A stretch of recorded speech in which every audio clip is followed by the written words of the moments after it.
আজকে মুসলমান সমাজকে তাদের জন্য কি করেছেন, রাস্তায় নামাজ পড়ার ব্যবস্থা করেছেন। মুসলিম সমাজ কেবল ভোটার হয়ে থাকবে, তাও বাংলাদেশি ভোটার অর্ধেক। এইভাবে মুসলমানদেরকে বোকা বানানো হয়েছে। আমি বলছি পশ্চিমবাংলাটা। প্রিয় দর্শক, ভারতীয় ২৬ লক্ষ লোক বাংলাদেশে চাকরি করে, এই তথ্যটা আমরা শুনতে পেয়েছিলাম বাংলাদেশের সর্বোচ্চ বিদ্যাপীঠের একজন শিক্ষকের কাছে। এই কথাটা বলে বাংলাদেশের যুব সমাজকে উস্কে দিয়েছিল। এই উস্কানির ফলে ভারত এবং বাংলাদেশের সম্পর্ক কেমন তা আপনারা বুঝতেই পারছেন। এখন আমরা ভারতীয় ২৬ লক্ষ লোকদেরকে দেখতে না পেলেও আমরা কিন্তু পশ্চিমবাংলার বিভিন্ন সংবাদ মাধ্যম এবং ডিটেনশন ক্যাম্পে আমরা উপস্থিত দেখতে পাচ্ছি কি হারে বাংলাদেশি লোক ওপারে গিয়ে বসবাস করছে। এই বিষয় নিয়ে পশ্চিমবাংলার প্রাক্তন বিজেপি সভাপতি এবং বর্তমান সময়ের মন্ত্রী শ্রী দিলীপ ঘোষ কি বলেছে আপনারা শুনুন। মুসলমান সমাজকে তাদের জন্য কি করেছেন, রাস্তায় নামাজ পড়ার ব্যবস্থা করেছেন। সরকারি জায়গা ঘিরে কবরস্থান। আরে বেঁচে থাকবে কি করে, ঠিক করে মরে গেলে কোথায় পুঁতবে তো পরের কথা, মরার চিন্তা কেন? বেঁচে কি করে থাকবে? ছেলেপুলেরা পড়াশোনা করবে কি করে? তার ছেলেপুলে ডাক্তার, ইঞ্জিনিয়ার, উকিল, মাস্টার হওয়ার দরকার নেই।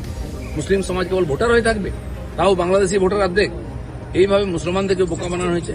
আমি বলছি পশ্চিমবাংলাটা আপনাদেরও, আপনার পুরোপুরি সেখানে ছিল।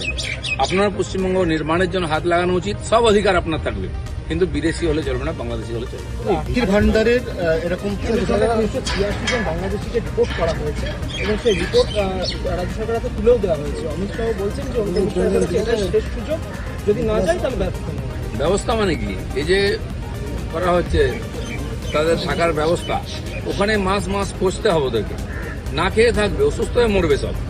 কারণ আমরা কোনো দায় নেব না, ভালোই ভালোই চলে যান।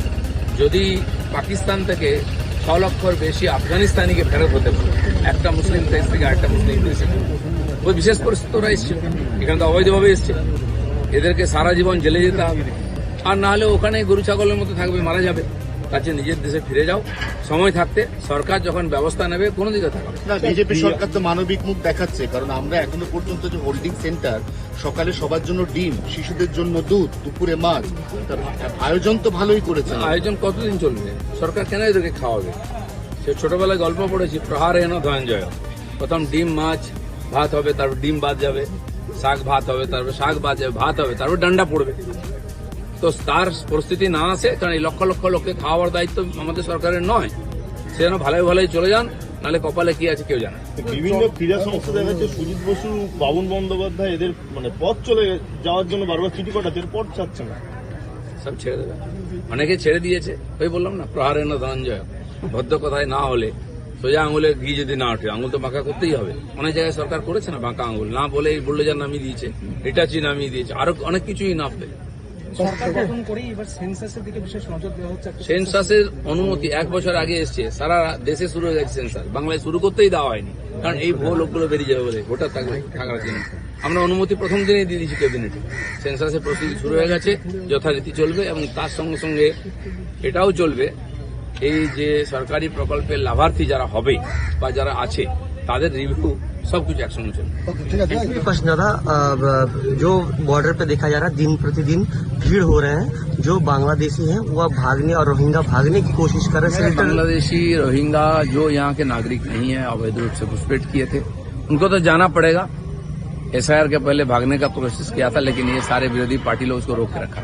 आज उनको पता चल गया कि अच्छे से निकल जाए, नहीं तो बहुत नसीब में दुर्वस्था आएगा, खराब दिन देखना पड़ेगा। तो जा रहे हैं, 200-400 नहीं है, रोज लाखों लोगों को पार करना पड़ेगा। तभी यहाँ जो करोड़ों लोग छुपे हुए हैं और देश को बर्बाद करने में लगे हुए हैं, सारा सुविधा भोग रहे हैं, तब इससे देश को निजात मिलेगा और हमको देश को नया ढंग से बढ़ पाएंगे। দর্শক, আপনারা শুনলেন দিলীপ ঘোষ কি বলছেন। সাংবাদিক ওনাকে প্রশ্ন করল যে বিজেপি তো মানবিক মুখ, কারণ এই বাংলাদেশিদের জন্য ডিম, মাছ, মাংসের আয়োজন করেছে এবং ছোট ছোট বাচ্চাদেরকে দুধ দেয়া হচ্ছে। এই বিষয়ে দিলীপ ঘোষ বলল যে কতদিন দেব, দেয়ার তো একটা লিমিট থাকা চাই, সময় থাকা চাই। দিনের পর দিন, মাসের পর মাস, বছরের পর বছর তো দেওয়া সম্ভব না। এজন্য বাংলাদেশি যারা আছেন তাদেরকে সুসম্মানে আসতে বলছে। যারা আসতে চান আপনারা এখনই ওই রাজ্যের প্রশাসনের সাথে আপনারা যোগাযোগ করুন। আপনারা যেভাবে গিয়েছেন ঠিক ওভাবে আপনাদেরকে পাঠাবে। আইনি কোনো ঝামেলা হবে না। যদি আপনারা থেকে যান তাহলে কিন্তু আপনাদেরকে বছরের পর বছর ওই জেলে কাটাতে হবে। দেখেন আপনারা কি করবেন, আপনাদের চিন্তা, আপনাদের ভাবনা। ভালো থাকবেন, সুস্থ থাকবেন, নিজের খেয়াল রাখবেন।